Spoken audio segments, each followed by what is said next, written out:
আসসালামু আলাইকুম এভরিওয়ান, সবার কি অবস্থা, কেমন আছেন? আলহামদুলিল্লাহ, আপনাদের দোয়ায় আমি অনেক ভালো আছি। আজকে কেন জানি হঠাৎ করে চিকেন তান্দুরি খাইতে ইচ্ছে করলো, তো ঘরে যা ছিল তা দিয়ে বানিয়ে ফেললাম।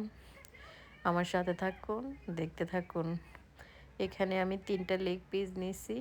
নেওয়ার পরে এগুলাকে একটু কেটে দিচ্ছি, কারণ এভাবে কেটে দিলে মশলাগুলো একদম ভিতর পর্যন্ত যায়। আমি সেম প্রসেসে 3টাই কেটে নিয়েছি। এখন এগুলাকে ভালো করে ওয়াশ করছি। ওয়াশ করার পর পানি ছেঁকে এগুলাকে একটা পাত্রের মধ্যে নিলাম।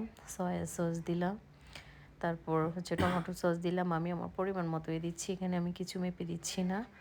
তারপর রসুন বাটা দিলাম 1 চামচ, আদা বাটা দিলাম 1 চামচ, গোলমরিচের গুঁড়া দিলাম, লবণ দিলাম একটু। এরপর হচ্ছে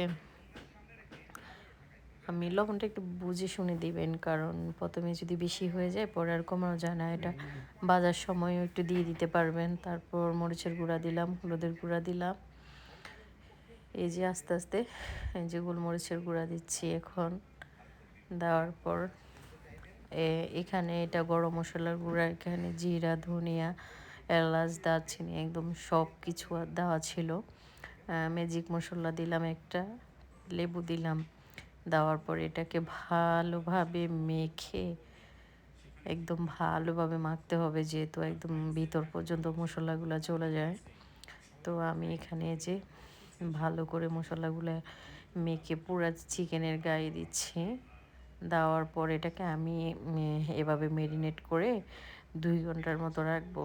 আপনাদের হাতে যদি সময় না থাকে তাহলে মিনিমাম 15 থেকে 20 মিনিট পর্যন্ত রাখার চেষ্টা করবেন, কারণ এটা যখন মেরিনেট করে রাখবেন মশলাগুলো ভিতরে যাবে, খাইতে অনেক ভালো লাগবে। এই যে 2 ঘন্টা পর আমি এটাকে তেল গরম করে দিয়ে দিলাম। এখন একটু বাটার দিলাম এখানে। তো এই যে ঢাকনা দিয়ে দিছি, আগুনটা একদম লো হিটে রাখতে হবে। চিকেন থেকে অলরেডি পানি বের হয়ে গেছে, এই পানি দিয়ে চিকেনটা সিদ্ধ হয়ে যাবে। এই যে এখন আমি এগুলাকে একটু উল্টাই পাল্টাই ভালোভাবে ভেজে নিব। দেখতেই পারতেছেন আগুন কিন্তু বাড়ানো যাবে না, একদম লো হিটে রাখতে হবে।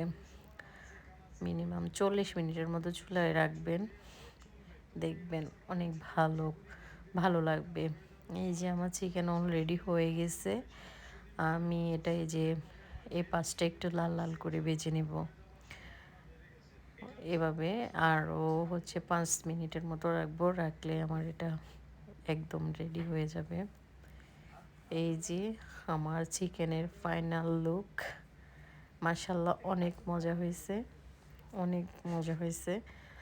তো এতক্ষণ আমার ভিডিওটা দেখার জন্য আপনাদেরকে অসংখ্য ধন্যবাদ। আমার পাশে থাকবেন, সবাইকে ধন্যবাদ। আল্লাহ হাফেজ।